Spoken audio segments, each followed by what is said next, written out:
Living திங்ஸோட evolution started. அந்த living திங்ஸுக்குள்ள உயிர்னு ஒன்று கொடுக்கணும்ல. அந்த உயிருக்கு என்ன பண்றாங்க அப்படின்னா, அந்த ஆதி மூலப்பொருளே ஓகேயா, அந்த ஆதி மூலப்பொருளே இந்த ஸ்டாருக்குள்ள எனர்ஜியா வந்து இந்த ஸ்டாரு ஸ்பீடா சுத்தி பெருவெடுப்பு நடக்குதுல்ல, அப்ப எனர்ஜியும் அதுக்குள்ள இருந்து வெடிக்கும் தானே. அந்த எனர்ஜி வெடிச்சு ஸோ அது குவாண்டம் பேக்கேஜஸாக வந்து விழுகுது, ஹையர் டைமென்ஷன்லேருந்து லோவர் டைமென்ஷனுக்கு வருது.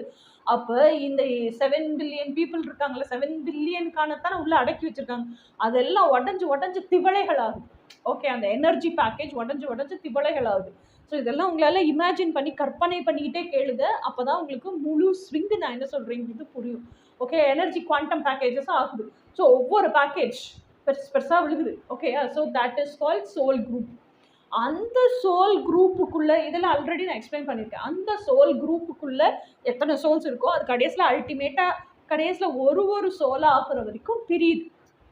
ஓகேயா, ஸோ இதெல்லாம் 5th டைமென்ஷன். 6th டைமென்ஷனுக்கு மேலே 7th டைமென்ஷன் வரைக்கும் இப்படி பிரிஞ்சிடும். 6th டைமென்ஷன் என்னது, இன் யாங்கா தான் எல்லாத்தையுமே படைச்சிருக்காரு. இந்த எனர்ஜிக்குள்ளேயும் அந்த இன் யாங் இருக்குது.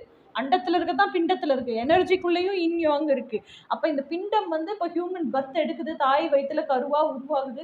அந்த கருவுக்குள்ளே தானே உயிர் போகுது, ஃபஸ்ட்டு கரு தான் உருவாகுது. ஸோ அந்த உயிர்